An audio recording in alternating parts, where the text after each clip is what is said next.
What's up, everybody? Welcome to tonight's episode of the Not Your Average Mark Wrestling Podcast. I am your host, the Tutorial Boss Guapo, and with me is the man who taught Ric Flair how to hold them gators down, the one and only Rick Elzy. What's happening, Rick? Hello.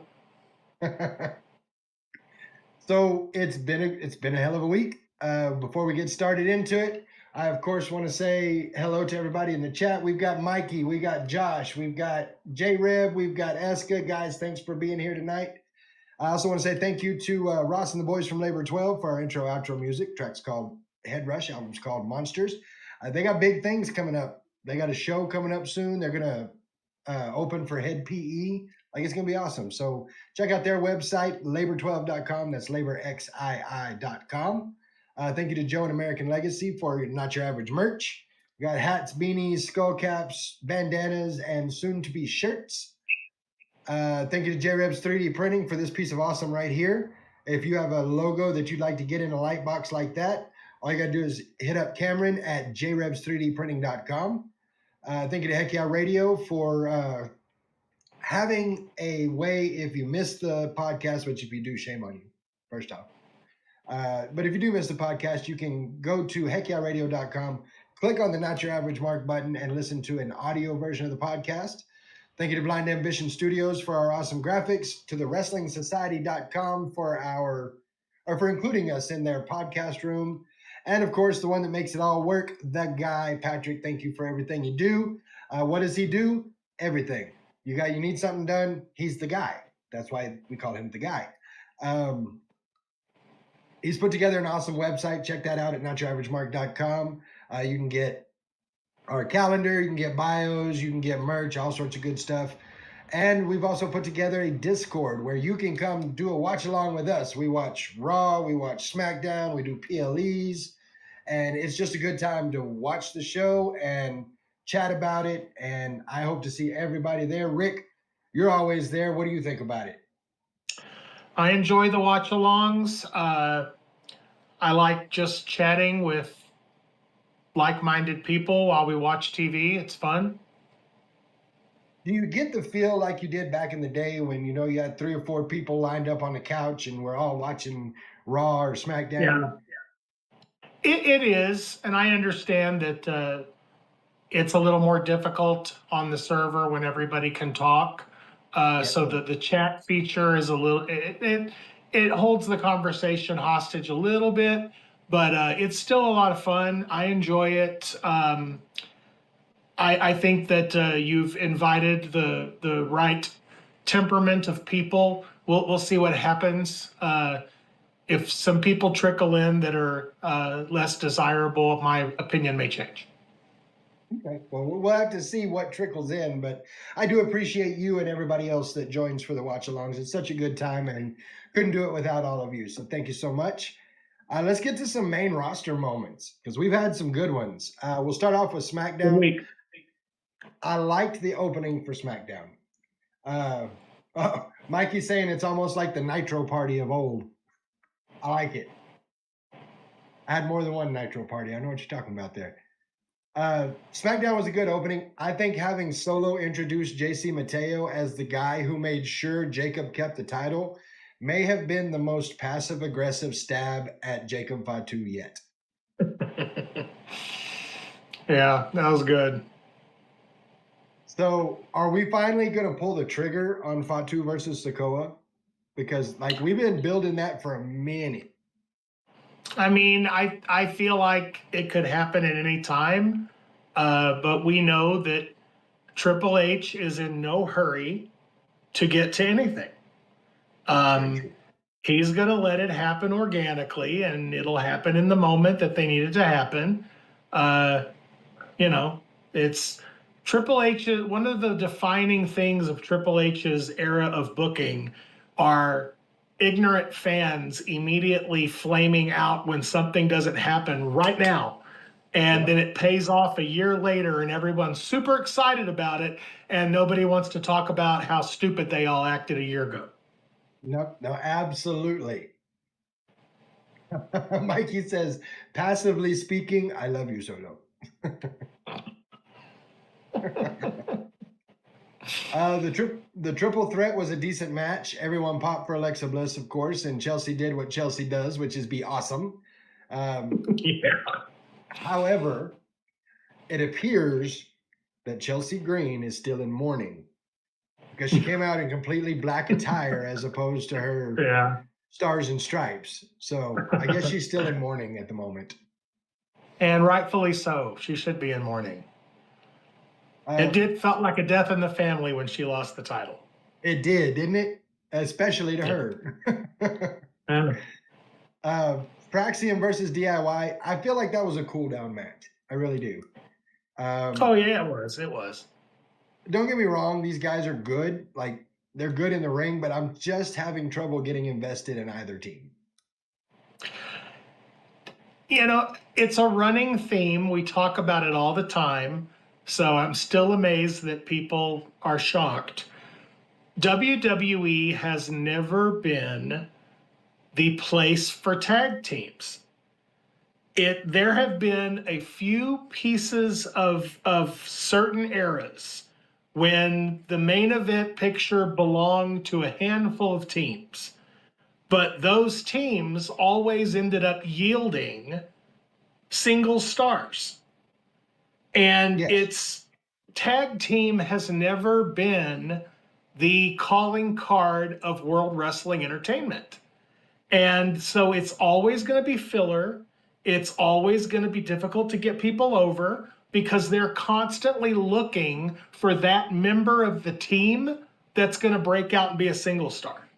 They're always looking for that. Well, and the perfect example of that right now is anytime you see the Street Profits, how often do you hear somebody talk about Angelo Dawkins?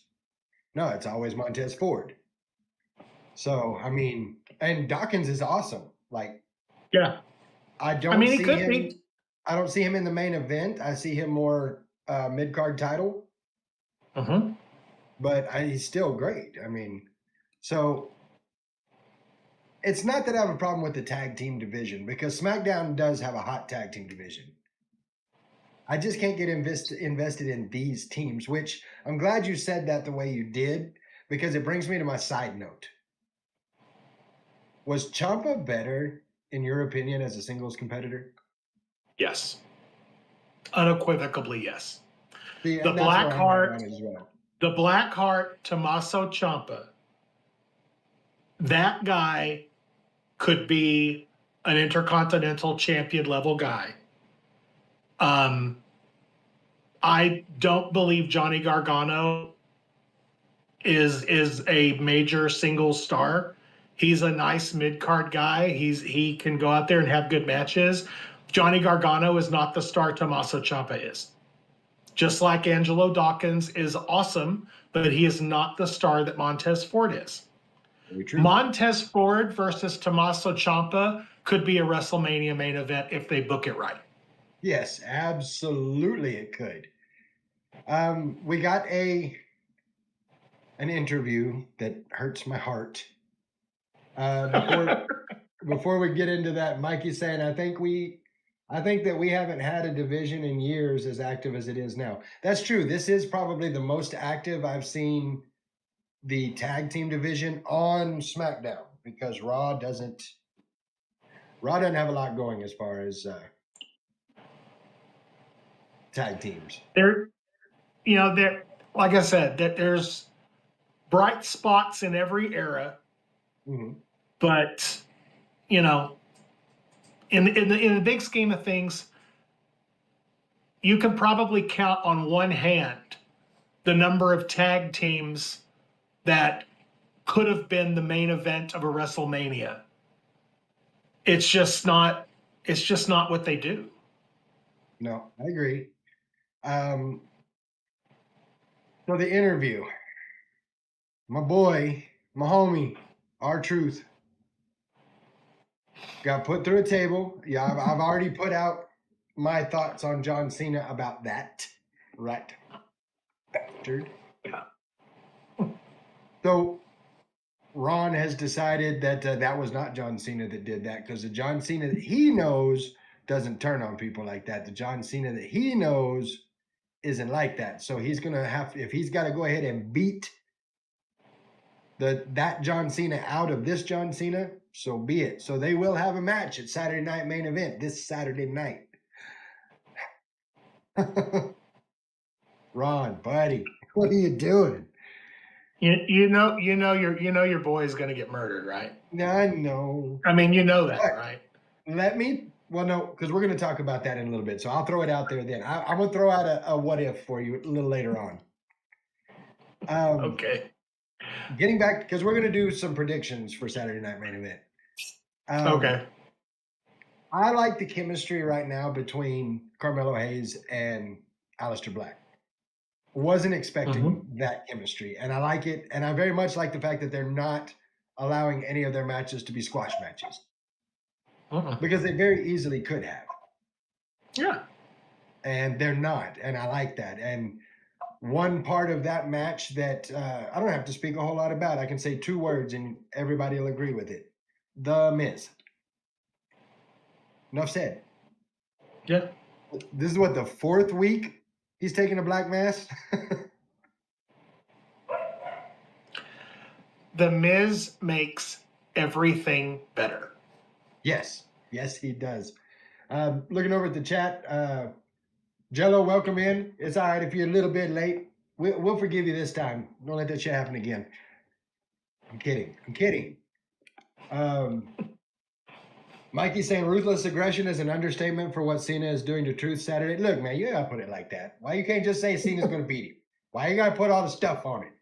Why you gotta put the stank on it? You can just say he's gonna win. Because it's gonna be horrific, Guapo. It's gonna be bad. No. And I'll tell you why.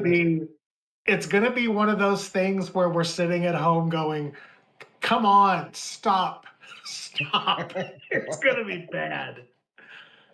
So the men's triple threat was a decent match as well, but here's my problem with it. You kind of knew Solo was going to get this one. Like, you kind of had that one figured out. It's one of the extremely rare times in the Triple H era where I could almost call something predictable. Yeah. So you hate to see that, but the one thing I didn't predict, and the one thing I'm still trying to figure out is what was with the ref forgetting how to ref?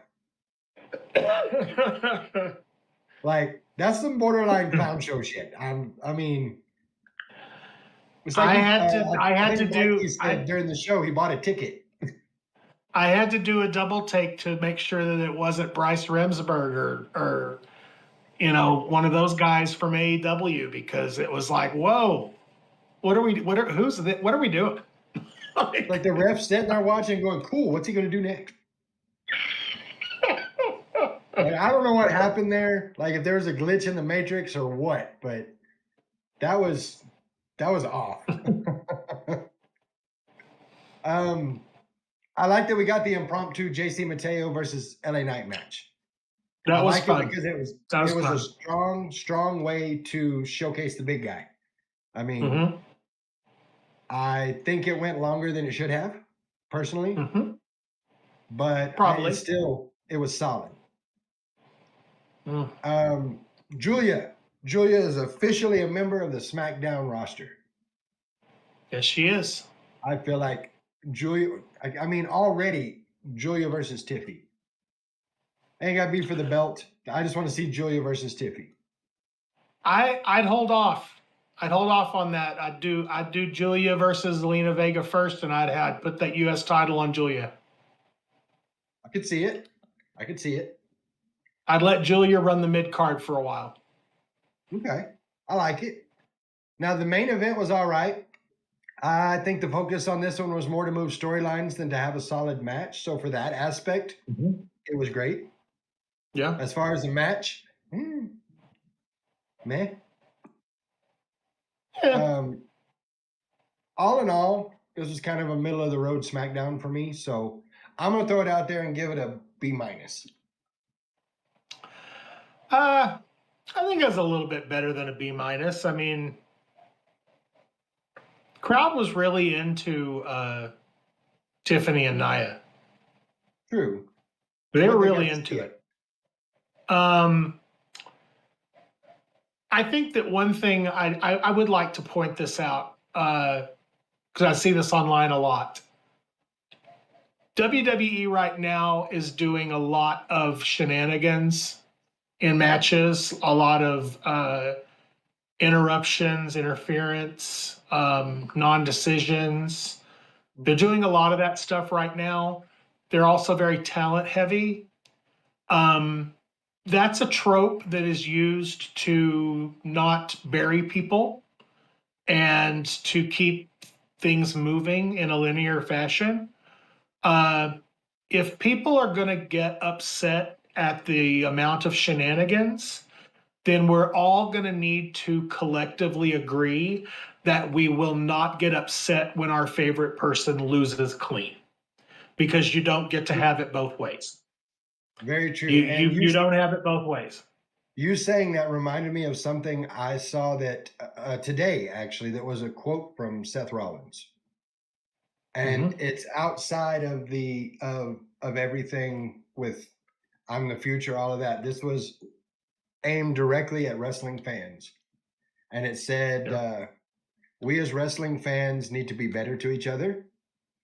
Mm-hmm. Uh, just because you have a favorite, or we all have favorite superstars, and just because somebody's favorite superstar is not yours, doesn't mean that that person's love for that superstar isn't the reason they're still here. And the line that Mm-hmm. got me the most was blowing out somebody else's candle doesn't make yours shine any brighter. That's true. And good on Seth Rollins for a message like that. I dig it. Yeah. So I'm looking over at the chat. Mikey saying announcers called JC Mateo's finish Tour of Violence and then had to correct it. King Cochino saying I heard Tour of Islands and that's what it was corrected to was Tour of Islands. So Tour of Islands. yes, like Samoan Islands. Oh, okay. Got it. Got it. So let's kick it over to Raw, and let's start this correctly. Fact: Logan Paul started Raw. Yeah. Fact: he talked a lot of shit about Jey Uso. Yeah. Fact: Gunther shut it down. Yeah. Finally, fact: a size 13 Air Force One will shut Logan Paul's mouth. Yeah. It was a good start. I dug it. Like I like that he came out and got the heat. I like that Gunther built him up and then tore him down, and then Jay fed him an Air Force One, and that was that. Mm-hmm. It was shorter than some of the intros that we've had, but it was effective. Yeah. So I dug that, and I love that they're continuing with Finn Balor and AJ Styles. Mm-hmm. These two have I great am matches. too. Yeah. There's just no question about it. These two have great matches, but you add JD McDonough and Penta to the mix, now you have an even better match. Yes. I feel like this is going to continue on for a while. Probably. I feel like we're going to get different iterations of these four guys all through the next probably 2-3 months. Probably. I expect whenever they do the draft, I expect Ray Phoenix and Penta to end up on the same roster. I could totally see AJ and the Lucha Brothers versus Judgment Day. I could totally see that. Yeah. Next thing on the agenda, watch out world, the prodigy has arrived. I love that they put Roxanne Perez in the qualifier, and I love it even more that she won. Yeah, it was good. Like, it was a great match, and she is so good at what she does. And I said this during the watch along on Monday. One of the things she does better than most is telling stories with her face. Her facial expression game is spot on. Yeah, she's really, really good. She really, really is. So she was, of course, in a triple with Becky and Natalia for a spot in Money in the Bank.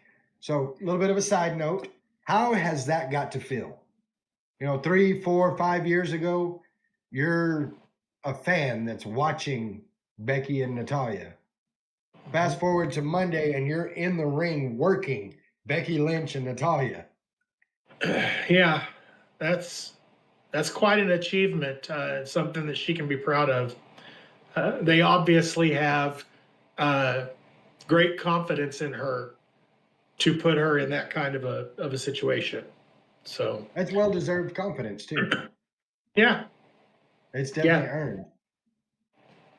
So Sheamus versus Grayson Waller. This was a fun match. I enjoyed this match, but the star of the show, 100% Austin Theory. Yeah. Like, he straight up started laughing. And his facial expression game is great too. he and Theory and Waller are taking far too much joy in putting the other through the paces. I feel like they're probably both going to end up. They're either both going to end up in Money in the Bank,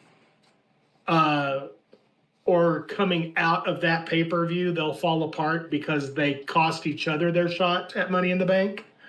That makes sense. But I think by the time we get to SummerSlam, I think their feud will be well underway. So for those that have watched any of our local wrestling, BCW, OSW, Squared Circle Pro, I think South Plains Championship Wrestling, if you've ever seen Jeb Bingham wrestle, Austin Theory, he would do some things where he covered up his beard, and you could have swore that was Jeb Bingham. Like, he had the Jeb Bingham look. So when we do West Texas Independent Wrestling, the movie, I know who can play Jeb. Just saying. Our second women's triple was a great match. Was a really great match with a really terrible injury. Of course, we here at the podcast, our thoughts are with Zoe Stark for a full recovery, because she absolutely annihilated her knee. Yep. After seeing the video, after seeing a still frame, there's no way she didn't pop ACL, MCL, PCL. I'd be surprised if there's not perhaps a cracked bone. Like, it was bad. I don't know how the lower half of her leg didn't come detached from her knee. I don't. Her leg swung like a gate door. It's ridiculous. It's the same. It was almost the same thing as Sid's.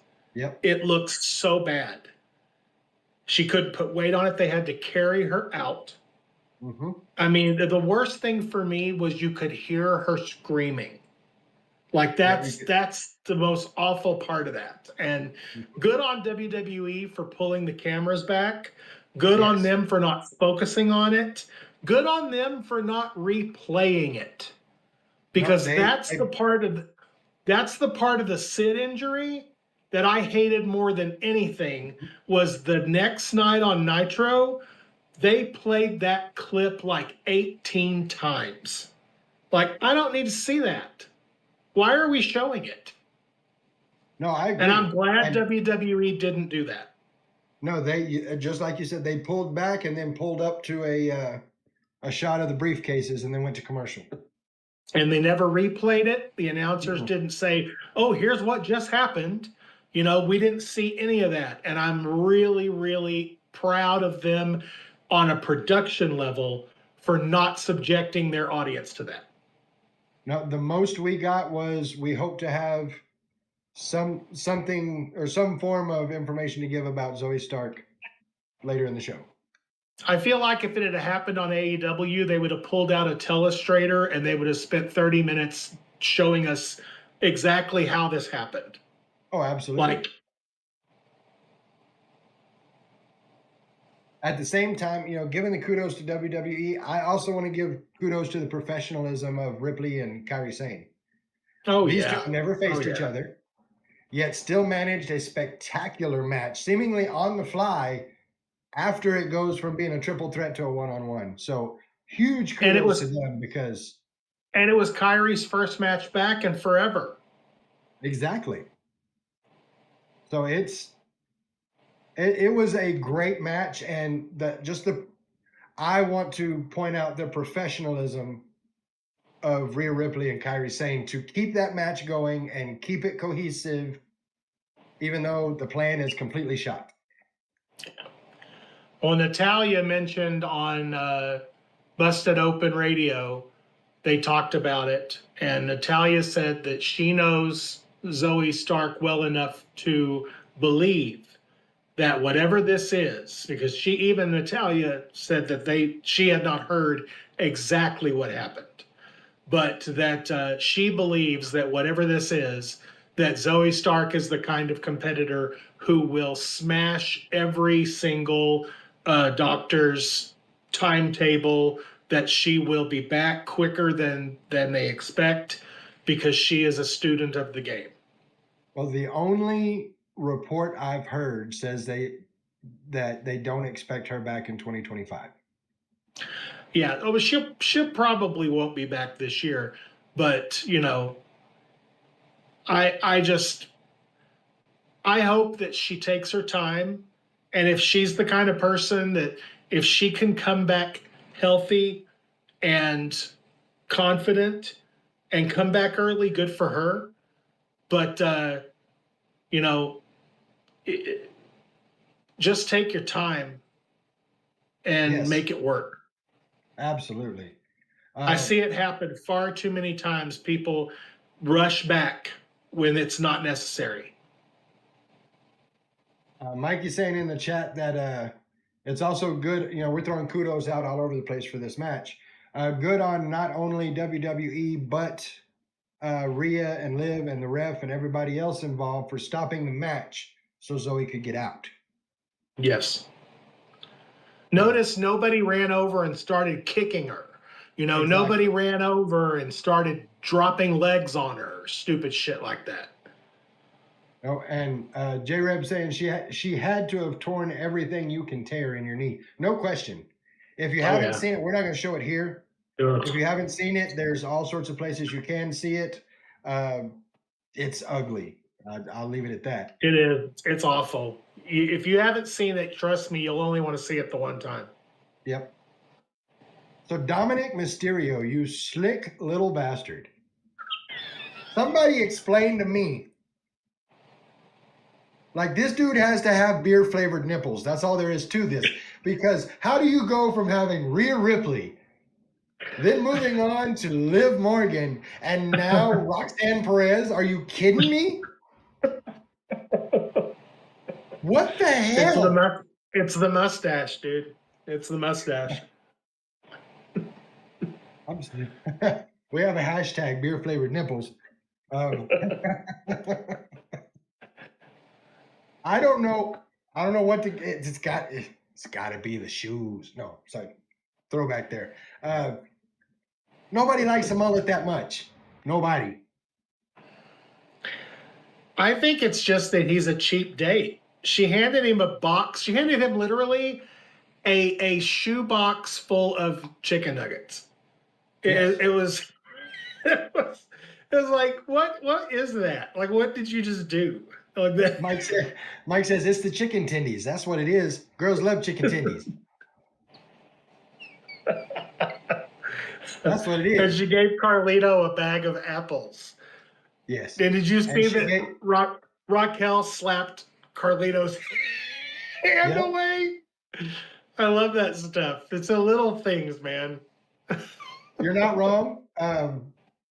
In the chat, would have sold Guapo if it was Dino Nuggies. No better Nuggies than Dino Nuggies. I'm just throwing that out there. Eska saying nuggets aren't tenders. I understand that, but that was not a box of tendies. That was a box of chicken nuggets. Somebody took them out of the 20-piece and put them in a clothing box and said, "Here, give these to Dom."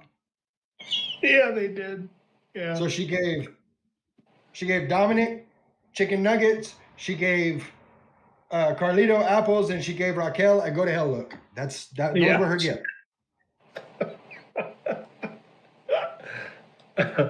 It was wild. I don't understand it. I mean, I understand, then, now, forever, but that's not how you, man. Stop it. No. All right, so Uso versus Breaker. Main event, Jey Uso. versus Braun Breaker was great. Both men getting the chance to show out. And of course, we get the interference, followed by the Zayn and Punk. But it didn't take away from the match for me, because it's getting to that point where it's not, oh, they're interfering, so we're going to interfere. It's, I want to beat the hell out of somebody. And you see that more and more with Punk and Zayn. And the fact that it is getting that way makes me believe that one of them has nefarious intent. Possible. I've said it before. I'll say it again. I think Sammy's going to turn. I don't know if it's going to be at Saturday night's main event, but at some point, Sammy is going to turn and join Seth. Mark your calendars. Save the show. You heard me say it. Sammy is going to turn and join Seth. That's going to happen. It's possible. All in all, I was happy. Raw, I give it a solid A-. It was a good show. I liked it. I enjoyed it. I thought it was great. Born equal, die better. Guapo. Yeah, I'm interrupting your podcast yet again. So shut your mouth. This is what happens when you stick your nose continuously in guerrilla militia business. How's your chest? Is it good? You get the footage you wanted? I hope so. Because the more you keep interfering in our business, the more that's going to happen. Now, you decided to put Nefarious in a tag team match with us for their BCW tag team belts, which the Guerrilla Militia now possesses. Now, let's get this straight. Nefarious, this had absolutely nothing to do with you guys. You guys were put into a bad situation by bad management, and you guys became casualties of war. Then, let's get to Damian Blood. You decided to stick your nose into our business yet again. Got us disqualified so Nefarious can keep their belts, but in the long run, we ended up taking them anyway. So Damian Blood, I got something for you. You keep getting in our business, and you're just going to become another victim. Believe that. And when I tell you, the Guerrilla Militia is not just one of us, it's not just two of us, it's many of us, and we're coming for the takeover, trust what I'm telling you. Because it's going to happen.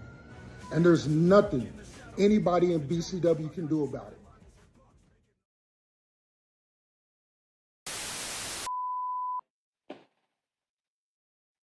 All right. Couple of things. Number one, how the hell does that keep happening?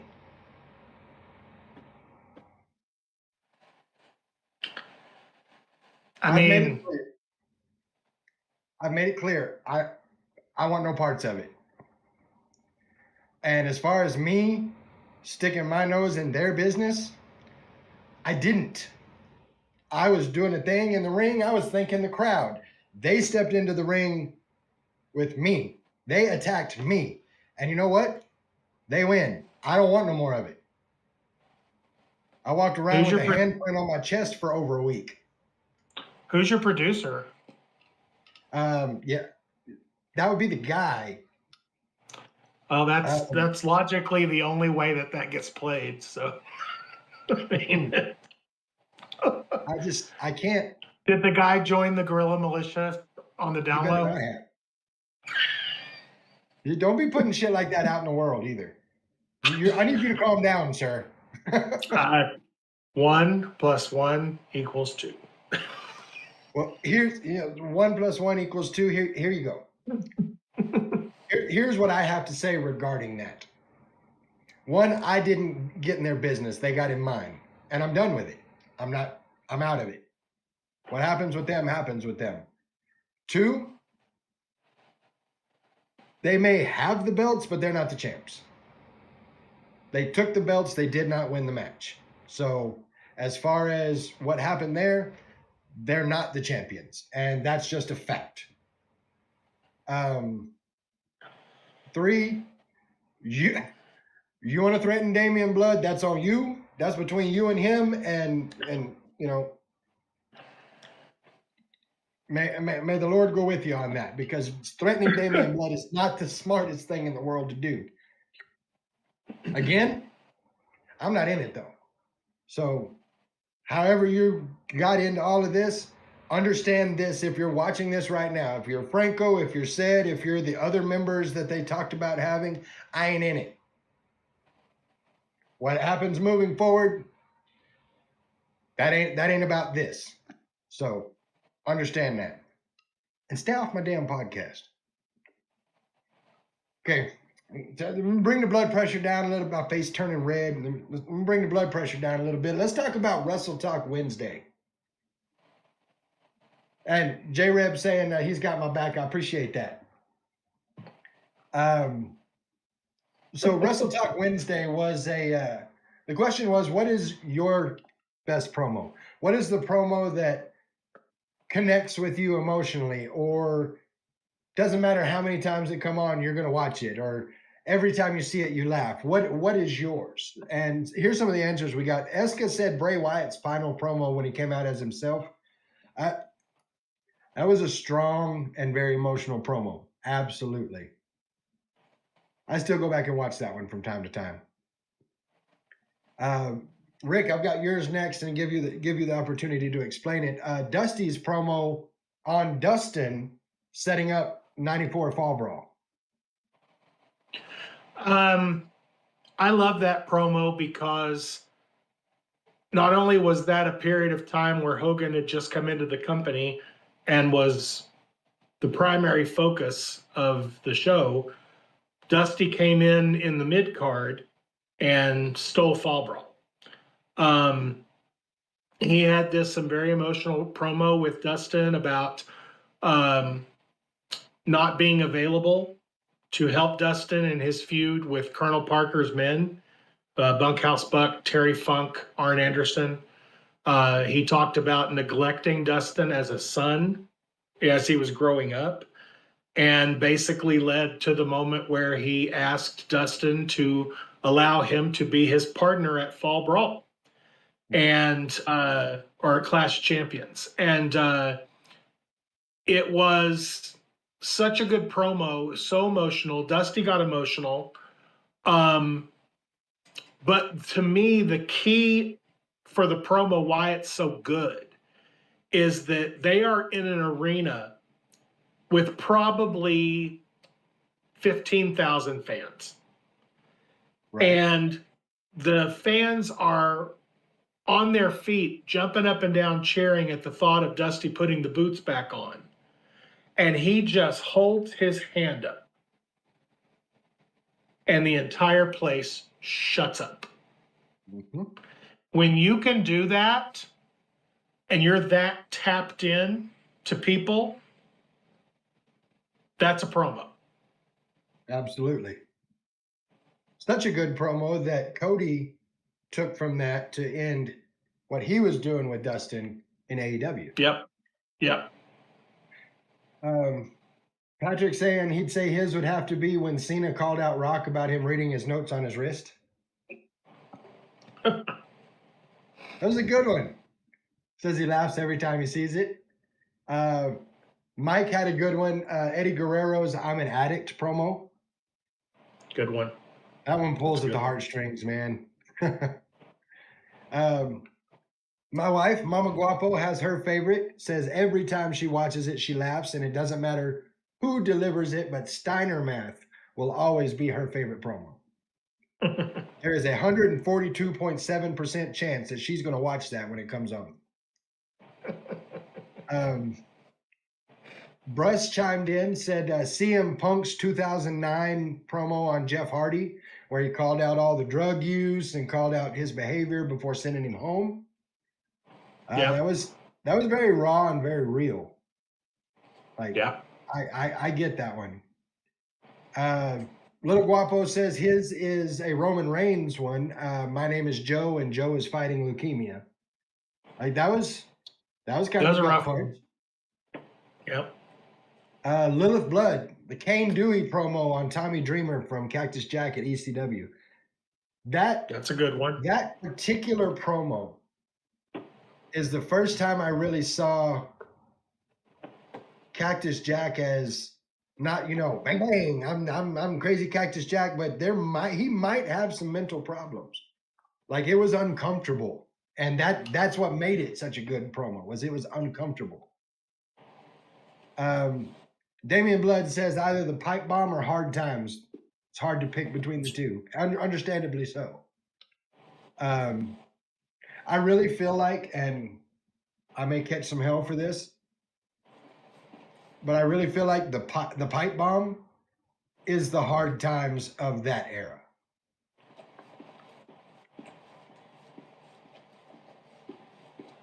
I won't disagree. Like, I feel like hard times set the bar and pipe bomb reset the bar or reiterated that bar. I just feel like sometimes the pipe bomb promo gets put into a category that is completely contradictory of what the pipe bomb was. People treat it as if it was legit, and it absolutely was not. It was 100% worked, and people pretend and act like he literally just said whatever he wanted to say. That's not the case, guys. That's not the case. But I don't hate on it. I mean, look, there's a lot of good ones off the top of my head.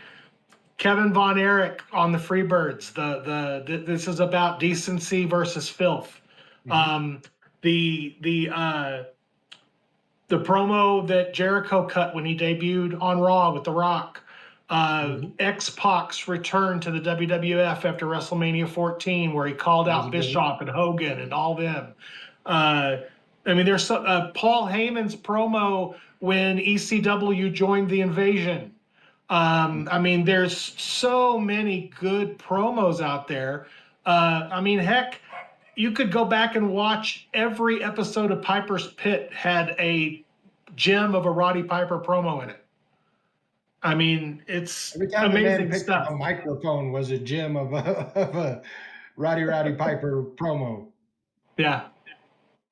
The Jim Cornette promo after the original Midnight Express jumped the Midnight Express, and Cornette had the bloody coat where he talked about his mama saying he had to get out of the business, and he said, you're just going to have to get over it, mama, because it's time I did something for myself. And the place exploded. It's like all of a sudden out of nowhere, Jim Cornette is getting cheered like that.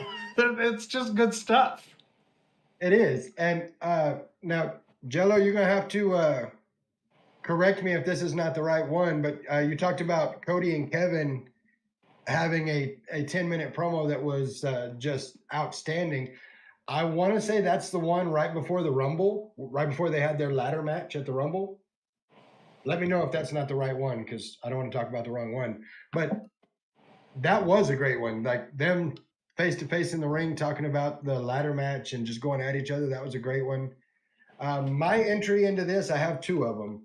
One on an emotional level and one on a comedy level. The emotional one for me is Edge's retirement speech.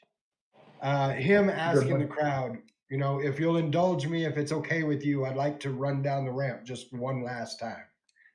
Like, that was right here, Yeah. As far as the comedy side of it, it's always going to be The Rock and Billy Gunn after King of the Ring.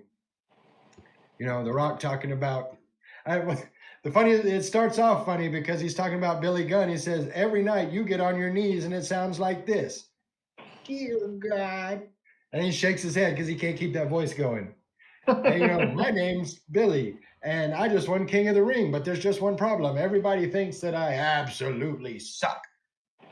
And The Rock could do it like no other. Talking about, and at that point, Billy, the ground shook, the heavens parted, and God himself looked down at you and said, Bob, but my name's Billy. It doesn't matter. Every time I see it, I crack up. And that happened in 99, 98? Yeah. Yeah, it's 99. To this day, I crack up every time I hear it. So that's the one for me. It's a good one. It's a good one. Looking over at the chat, Patrick saying, thank you all for leaving a comment on the Wrestling Talk Wednesday. We do love seeing and talking about the comments you guys have. And I get them from Facebook. I have people that message me with Messenger, on text. Any way we can get them. I love discussing them. And thank you guys for being involved. It's a lot of fun for us. And speaking of fun, it's now time for everybody's favorite segment. It's time for Notes from the Clown Show. Maybe. I'm thinking the guy might not be where he's supposed to be. There it is.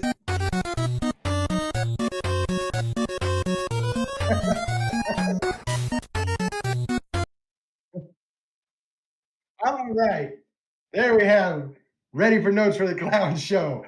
So, putting on an AEW Collision show, several $1,000s. Making sure it's on a reputable cable network, several more $1,000s. Having the show cut off 30 minutes early to show a movie starring Dwayne Johnson, priceless. Absolutely priceless. It was great. Before I go into this, we're going to go with one more. We have the wild card in here. Mine would be Triple H with Rollins, where he's talking about being hated. That I understand that. I understand that real well, because that particular promo, it stopped feeling like I'm saying this to you so the crowd will pop, and it seemed more like it was, Paul talking to Colby as opposed to Triple H talking to Seth Rollins. Like, it felt very real and very, you need to listen to me on this. So I agree with you on that, Jed. That was really good. It probably was. Yeah, very much so. But back to the Notes from the Clown Show. Yes, and let me make sure I say this correctly.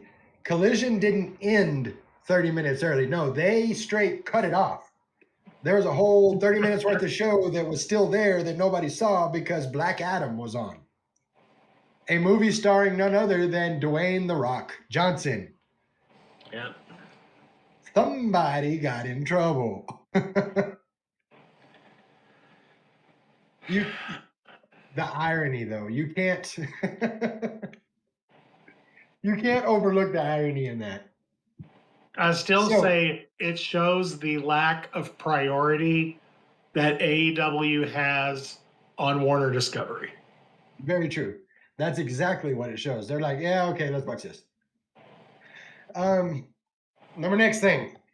Tony Khan has found himself in a little bit of a predicament thanks to one William Patrick Corgan Jr. That's Billy Corgan, for those of you that don't know. Yeah.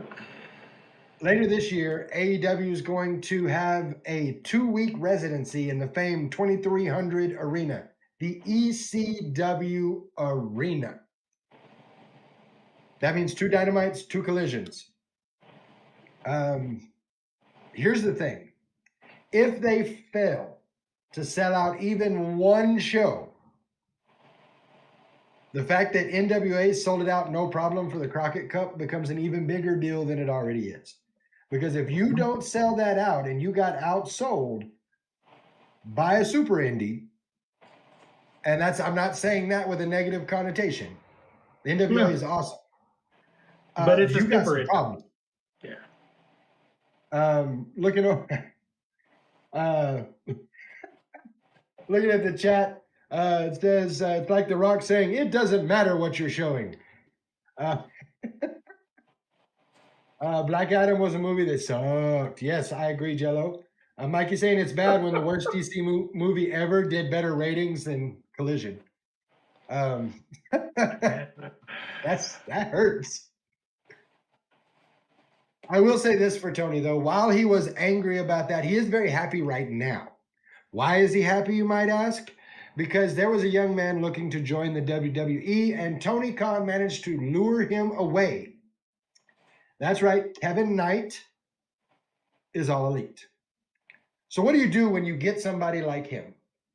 and you finally talk him into being all elite. You put him in his debut match and let him lose. Now, Same thing they did to Josh Alexander. Yeah, it is. It's exactly the same thing they did to Josh Alexander. Where's he now? Same thing they did to Ricochet when he showed up. You want me to tell you? I ask where is Josh Alexander? I can tell you where he's not. He's not on the next pay-per-view card. Nope. So a lot of people are blaming Kevin Knight for this. I don't, and I'll tell you why. You're coming into a business and you've got a choice. You can ride the pine for a while on WWE because, let's face it, WWE is very, very stacked right now.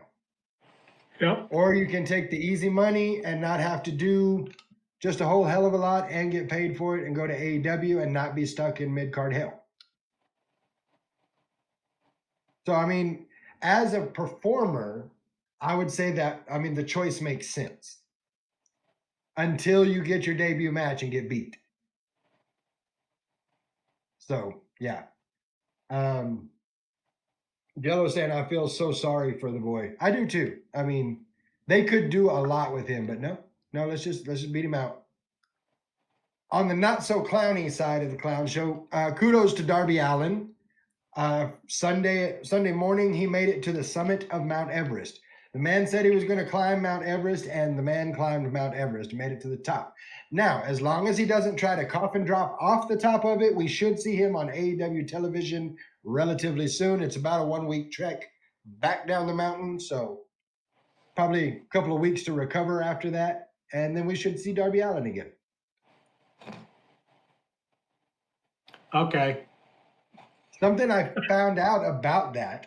I think it's cool that he climbed Everest because, okay, that's like, I couldn't climb Everest. You couldn't climb Everest. I don't want to climb Everest. Well, and I would never want to climb Everest. I mean, Dominic Mysterio might could climb Everest and probably find 2 or 3 girls on the way up there. I don't like to get on a ladder to clean the gutters on my house. I'm not climbing a freaking mountain. Something I read today was that Darby Allin had made plans to climb some other mountain, and then he started looking up how to climb Mount Everest and was just going to go do it. And Diamond Dallas Page said, and I'm quoting here, said, fuck that, and put him in contact with the right people to do this the right way. And that's why he made it to the summit safely, because of Diamond Dallas Page. Maybe Diamond Dallas Page should be a backstage coordinator for AEW so that he can make people do things the right way. Don't you cuss him like that. Just saying. It would be a lot better, I think. Like, it wouldn't hurt anything. But that is Notes from the Clown Show. So Saturday night, we have 2 things going on, and we're going to talk about both of them. We're going to start with Saturday night's main event, just because I want to get everybody's predictions for this. Also, if you want to take the time to do it, and in case anything gets changed up a little bit, feel free to go over to the Discord. We actually have a channel there for PLE predictions. Go in there and let us know what you think.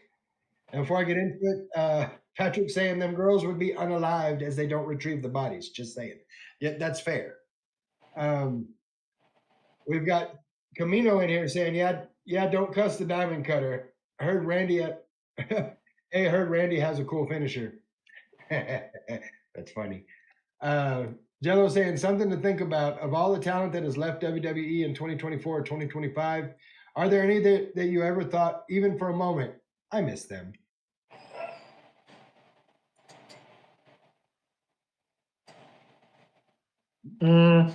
Probably not. Not that left of their own volition. I mean, I miss Bray Wyatt. He didn't have a choice, so. Don't look at me, Rick. I don't think that's what he was talking about. That's what I said. I don't really miss anybody that didn't leave of their own volition. The only one that I kind of miss, and I just think it's because they never really did what they needed to do. I miss Shayna Baszler, but she's going to go be successful wherever she goes. She's going to go to GCW and Bloodsport and absolutely kill it. So She'll probably end up in AEW with Marina Shafir. that I'm not hating that. So, I mean, I don't know. I just think that she's, of everybody that they released, I think she's the glaring one that, like, how was she not on top of the women's division at one point? Agreed. And I know you weren't talking about dead people, Jello. I was just throwing it out there. Every now and then, it feels good to say that I miss Bray.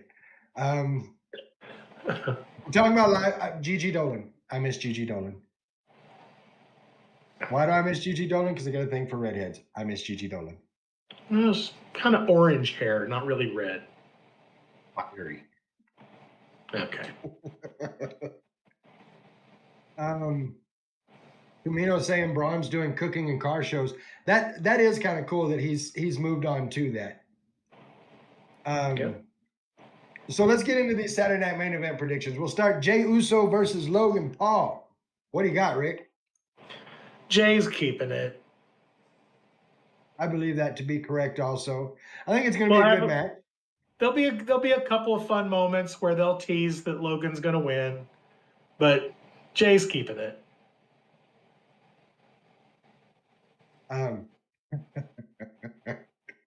Patrick says no. Look at me. Look at me. No. He said it will not be a good match. Yes, it will. Anytime you can see Logan Paul get his ass whooped, that is a good match. Logan Paul has better matches than some of the actual wrestlers. So I don't disagree with that. Not even a little bit. I can't stand Logan Paul. We all know that. But at the same time, you cannot question his ability, his dedication to the sport, and his respect for pro wrestling. You cannot deny any of those three things. If you just start cherry picking people in wrestling that are terrible human beings on the down low, you're going to lose a lot of people. So that's fair. Patrick says Logan Paul versus yeeting on the crowd. I'll take a smoke break.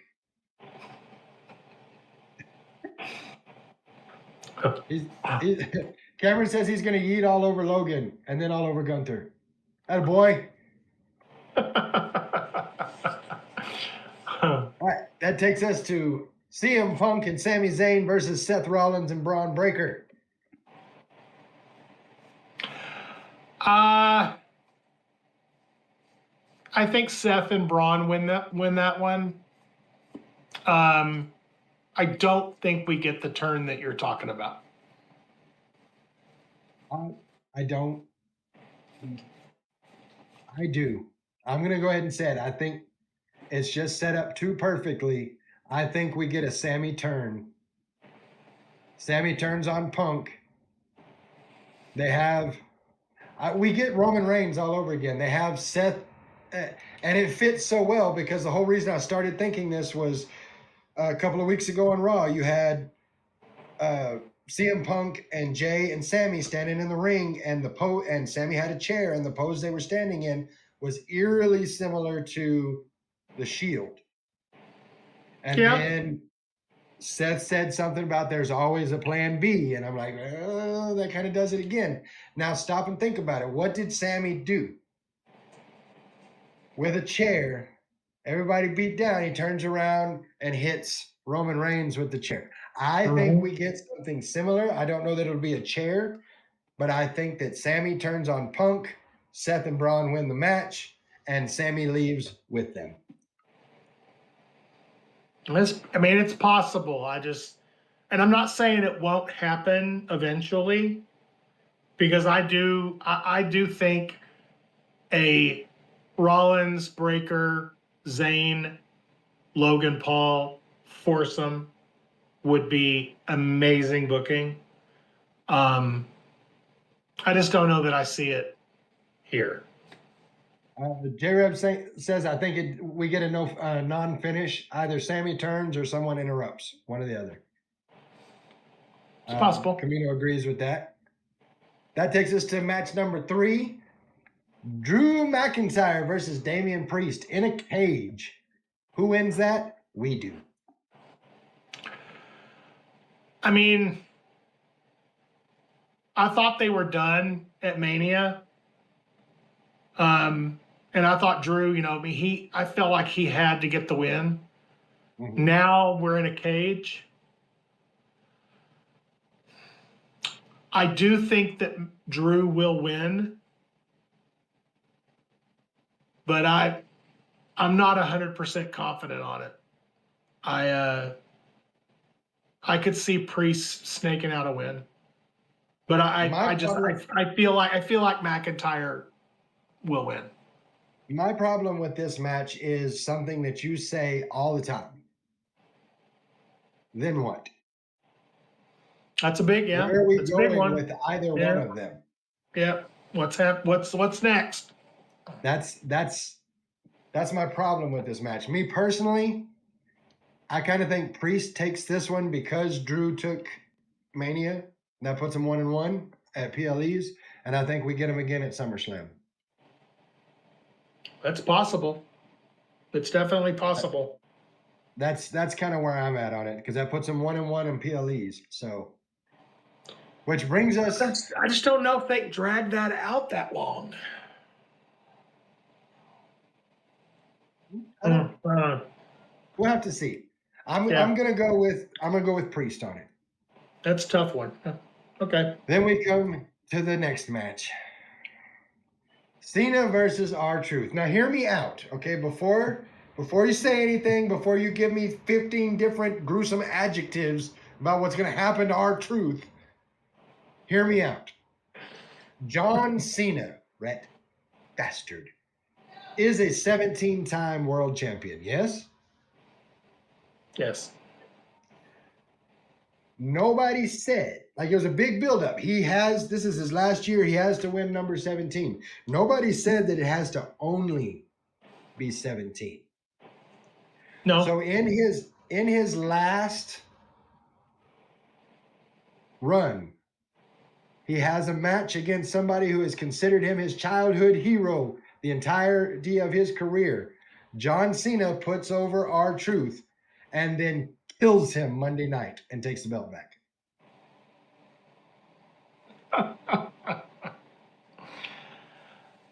I don't think that's what's gonna happen.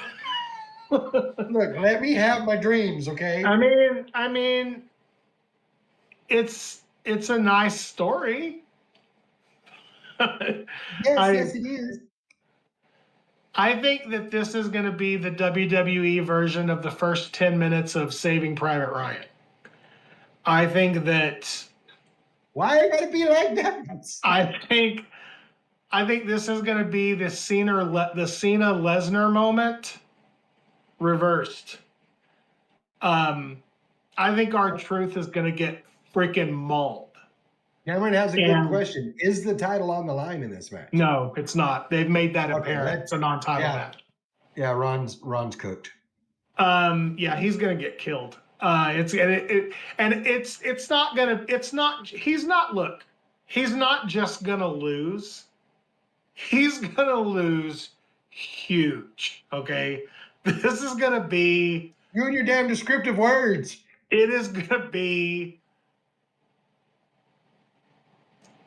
epically savage. Because Cena, if there's one person that Cena can get nuclear heat for murdering, it's R-Truth. This is the moment to make anybody who's still on the yay, Cena's a heel, finally get what we want. If there's one moment to turn the collective base against Cena, this is it. You know what? Doug gets it. Cena's got Ron dead to rights. He's fixing to, just kill R-Truth, and Little Jimmy interferes. Cost Cena the match. No, if Cena gets beat because an invisible child interferes in the match, then I'm gonna wonder Face will if lose their minds. I'm gonna wonder. Okay, look. Okay, because I said something earlier today in a private chat that nobody responded to. So I'm just gonna say it here out loud. Okay. If we're advocating for Cena to be beaten by interference from an imaginary child, then I don't want to hear anybody gripe when Travis Scott wins Money in the Bank. Hey. No, you're right. You're right. Camino says I'm be so pissed at Little Jimmy. All joking aside, I do feel like we get interference. Not from Little Jimmy, but from Little Randy. I could totally see Randy RKOing Cena and R-Truth getting the pin. I could totally see that. I just don't think that's what's going to happen. I think Truth gets murdered, and then after the match, Randy comes out to stop the murdering, and that's when we get a Cena Randy brawl. I think we get Randy comes out, hits the RKO on Cena, turns around, hits the RKO on R-Truth, picks R-Truth up, puts him on top of Cena, leaves. And Cena gets up way mad and beats the hell out of R-Truth. It's possible. Either way, I'm calling R-Truth. I am calling R-Truth to win this match. You heard it here first, folks. Whether it be Little Jimmy or Little Randy or whatever it be, R-Truth is going to win this match. Okay. And then Cena is going to destroy him into little pieces. I think that's a personal tragedy, but okay.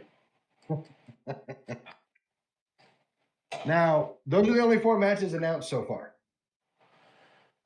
That's probably it. It's probably all we're getting. Because one's a cage match. One's a freaking cage match. They're not going to. I still think before the end of the night, we end up with Lyra and Becky. I think it's going to happen. Possible. That's my personal opinion. But that's not the only thing happening Saturday night. As a matter of fact, we're not going to be live streaming or doing a watch along for Saturday Night Main Event because myself, Rick, and several other people that are in the chat will be at Squared Circle Pro Tornado Slam. So let's talk about that. I don't have a lot to talk about other than there's going to be a mandatory meeting at the beginning of the show. And I'm going to let you take it from there because... Well, you can talk about the main event that we've announced. That's true. I can talk about that. We do have a main event, Los Carnales versus La Migra. And this is for the tag titles, yes? Yes, it is. The tag titles are on the line in a trios environment. It will be Emilio Guzman, Cesar Torres, and JC Bravo versus El Gringo Loco, Chris Watson, and Diablo Blanco. And it's going to be a good match because, let's face it, as much as I am not the biggest fan of the tactics that La Migra uses, they win matches, as do Los Carnales. So it's going to be who can outsmart who in this, I believe. I also want to make sure that everybody understands that that is the advertised main event of the show. However, we're going to ask people during the show to stick around because after that main event, we're going to invite anybody out that they want to come back out, and we're going to do a slideshow tribute to Chance Williams. That will be on the show. So we definitely want people to stick around for that. That's awesome. Other than those 2 things, yes, the town hall is the only thing that we have announced. I will be making the rest of the card during the town hall. So there will be more than just that one match, obviously. I can tell you if you want to talk about who I've booked for the show. I can tell you who is going to be there.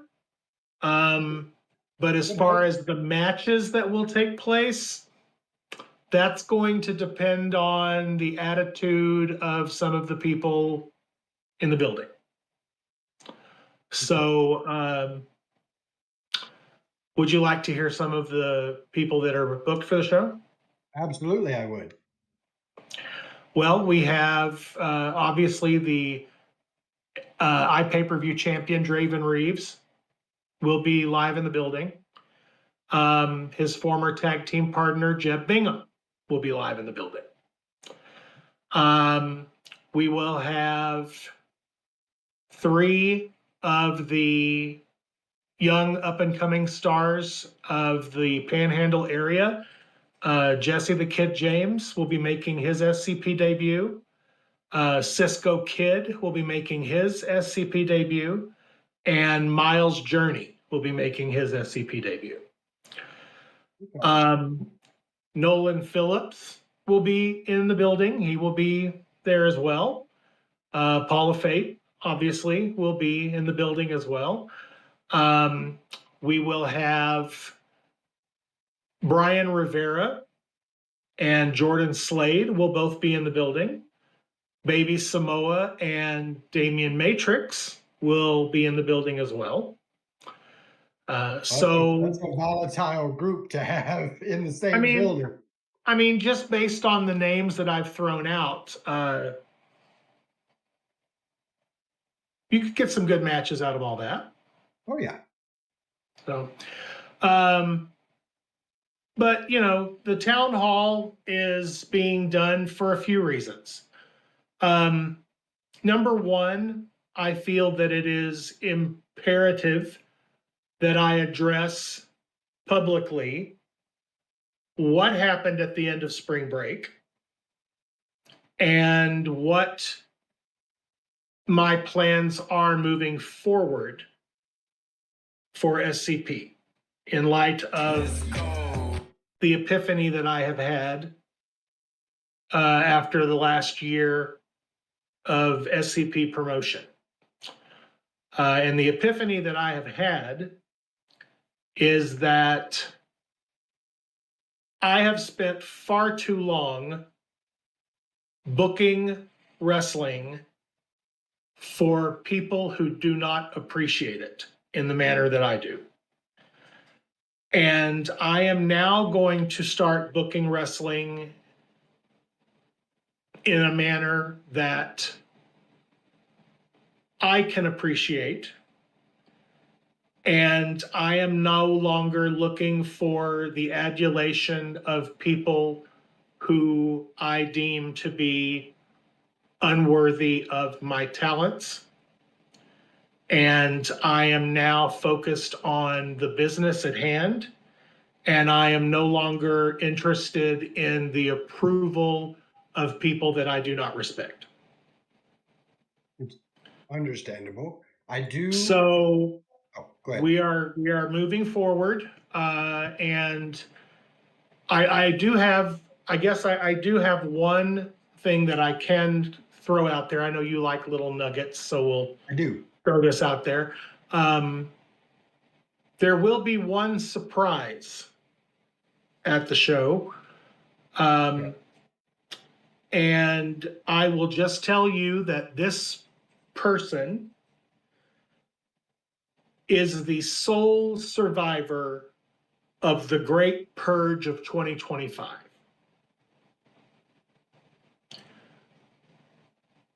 Yeah, I don't. So, see, now you're going to, as always, be you're going to have looking my for wheels turning for a while. Well, look, you know that I cut a lot of people. Yes. I gutted our locker room. Very much so. So think about all the people that are no longer there. One is coming back. I have my gears turning on this for a little while, but one thing I do need to do, and understand I'm doing so with the utmost respect, but you know, I try to cover all sides of everything. is I do have to ask, in what you just said earlier about, it's time to move forward in a way that works for you and not looking for the approval of those that you don't respect. The question that I hear asked most often is, what about equal rights and lefts? What about the women's roster? And that's what I get most of all. And Okay. so I have no given problem what you addressing given that. what you told us, I would like to ask you for your comments regarding that. I have no problem addressing that. I know that the one person that's been pushing that narrative more than anybody is Richie Wong. Yes. Richie has decided to take it upon himself to use the footage of my rant at spring break to try and make me look foolish. He has continually called me out online for my decisions and for the change in plans to not do equal rights and lefts too. So I will address this in a couple of ways. First thing that I want to say is I had a human moment on March 22nd. I was very upset, as you can see on the video.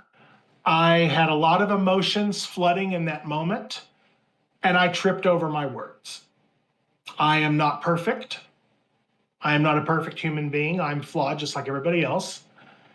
And I made a comment that I have to correct because I got my dates flipped.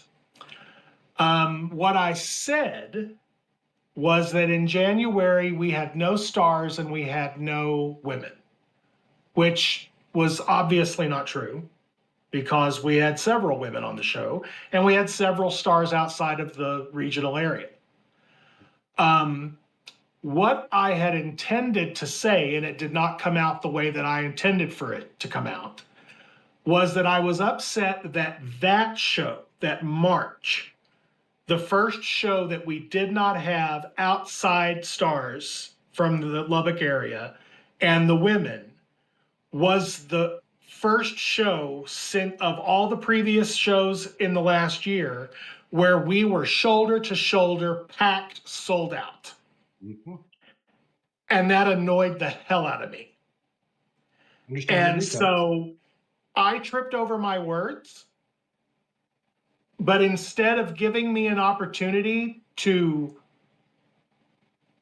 fix that, Richie decided to quadruple down on my words with fun little captions and pictures to make me look like a liar and a crazy person. So I will be addressing Richie Wong. Trust me, he has a reserved seat at Tornado Slam, and I will be addressing him to his face, and we'll see what he has to say then when he's not hiding behind a keyboard. So, second part of this, you want to know what happened to equal rights and lefts too. Yes. S.C.P was the first promotion in West Texas. And when I say West Texas, I mean Amarillo to Odessa. First promotion to not only showcase women as their own division, but to have 3 women's matches per show, 3 main events a year, and their own individual event. Absolutely. And I dragged Lubbock, Texas, kicking and screaming into an era where women were to be respected as athletes and not pieces of meat. Kudos to you for it. And the reception that they got for their own show, Lubbock, Texas doesn't deserve equal rights and lefts too. So I yanked it. Because I'm not going to ask these women to go out there, bust their ass, and give everything they have and leave it in that ring, get hurt like people like Evelyn Carter got hurt at the first Equal Rights and Lefts, busting her ass to entertain for people who don't appreciate it. So, sorry if some people got really upset, Richie, that Equal Rights and Lefts 2 didn't take place, that's not taking place this coming Saturday. But here's the deal. Are you going to pay for it, asshole? Probably not. So that's where it is. One day, when Lubbock, Texas deserves it again, or they've earned the right to have it again, I will bring the women's division back. And we will have an Equal Rights and Lefts 2. But it'll be when it needs to happen, and it'll be when they can appreciate it. And honestly, it'll be when I say it is, because it's my money and it's my promotion. And if you don't like it, go watch the clown show down the street. Well, there you have it. That's the question I get asked most often, and I do appreciate you taking the time. Is on that, this platform am I clear? Am I clear? Yeah, absolutely. Crystal clear. And I do appreciate you taking the time on this platform to address that. I appreciate you asking the question in the manner that you asked it. Because that's the other thing that people are going to hear at this town hall. We live in a world right now where people are way too comfortable saying what they want to say behind a keyboard. We now live in the era where we say the quiet things way out loud. For 17 years, I have given everything that I have mentally, emotionally, physically to independent wrestling. And I think I've left a pretty big footprint. I agree with that. And in 17 years, never once have I looked some of these people in the face and said some of the things to them that they've said about me behind my back or behind a keyboard. This Saturday, 17 years is going to come flooding out of this mouth. And if people don't like it, we can always ask for a refund. If you're a pussy who can't handle it. But get ready, because what you're going to hear on Saturday are the words of somebody who has busted their ass for most of their adult life to bring entertainment to wrestling fans in this area. And he's finally going to tell everyone exactly how he feels, and it'll all be the truth, whether you want to hear it or not. I personally cannot wait for Saturday, just because I've known you for 3.5 years now, something like that. Probably, yeah. I've never seen an angry Rick Elzy, and in order to see that, it's going to be you putting truth on everybody. So I am very, very interested to see how that plays out. This mandatory meeting is leadership hierarchy at S.C.P, production, commentary, staff, the locker room, everyone that's on the payroll is going to be there. My only warning to everyone around that ring, because everyone's going to get a chance to speak if they want to speak. I'll address anything. Be careful the words that you choose. Because, just like Guapo said, never really seeing an angry Rick Elsey. In this moment, internally, as far as wrestling goes, I am the angriest that I've ever been. And on Saturday, choose your words carefully. Because if you don't, I am not going to be held responsible for the machine gun turret of verbal destruction that comes out of this mouth. I don't think it gets any clearer than that. That's this Saturday night, Jake's Backroom, Squared Circle Pro Tornado Slam. Do not miss this. Now, there has been a slight change that I want to make sure everybody knows about. I believe you brought this up at the Raw Watch Along. Normally, Yes. this is the part where I would tell you if you can't be there, go to heckyeahradio.com. But we're experiencing some upgrades Yes. to the equipment at heckyeahradio.com. Yeah, I'll go ahead and address this. Normally, you would just go to www.heckyeahradio.com and you would click the SCP pay-per-view button. That website will not be in functioning order. They are currently going through upgrades for the station. So we are shooting the show. We will be streaming the show, but it's being streamed directly onto the YouTube. So what you have to do, if you want to watch the show, you have to go to YouTube and you have to search TJ Mundell. And you'll find his page, and there will be a link for Tornado Slam May 24th, 2025. That's the live feed.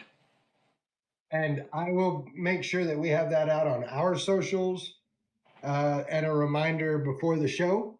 So if you can't be there live, make sure you're tuning in to that, because this is absolutely something you're not going to want to miss. As we've come up a little past that 9:30 mark, I do want to say, Rick, thank you for taking time to join us here tonight. And it's always a pleasure to have you on the show. Before you jump off, can I just ask, I mean, we're already over. Did anybody have any questions in the chat? Like, did anybody have any giant epiphanies that they wanted me to answer? That is a valid question. Was there anything you wanted to ask regarding what's coming up or what's already transpired? I only say that because, again, I see a ton of chatter online, but when offered the opportunity to actually speak, crickets. J-Rab asked, what's your shoe size? 14 wide. It's going to be uncomfortable for some people. Yes, it will.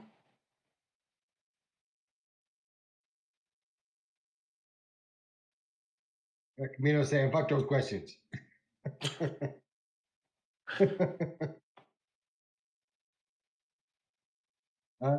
We've got Josh Ryan joining us saying, interesting. We've got Raymond Wong. What to do with idiot fans chanting what?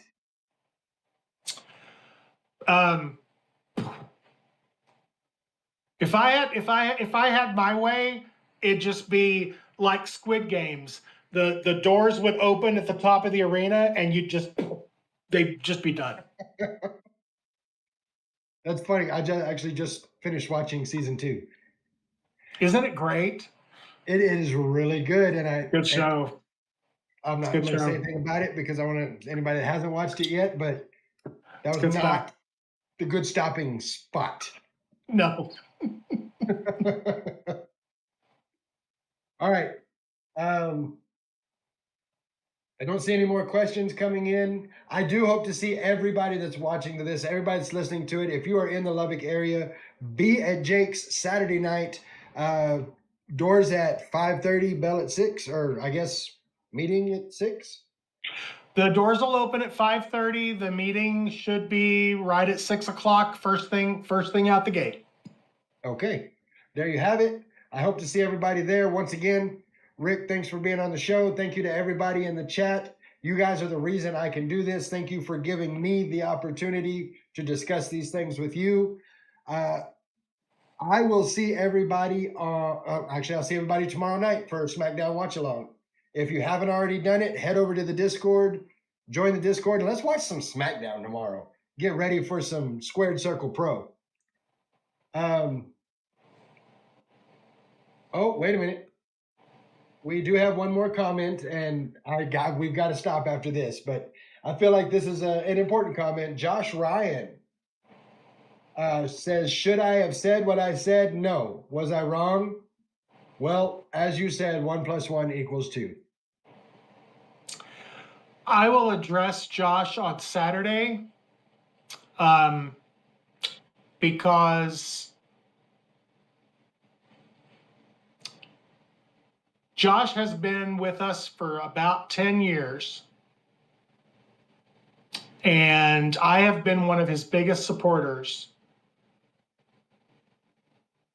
And if he had balls big enough to say what he said, he could have said it to my face. He chose to wait till I turned my back and walked away. So I will address Josh face to face in the ring during the town hall. Josh, wear the brown pants. Just throwing that out there. This is going to be crazy. Like, I can't wait for it. Again, that's at Jake's Back Room, Lubbock, Texas. Doors are at 5:30. We will begin at 6, and it's going to start off insane. So I will see everybody tomorrow for the watch along, and then I will see you at Squared Circle Pro Tornado Slam on Saturday. Until then, I'm Guapo. That's Rick Elsie. We're not your average marks. See y'all Saturday. Yeah.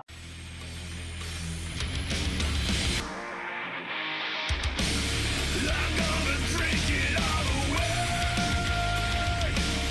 and find my head rush.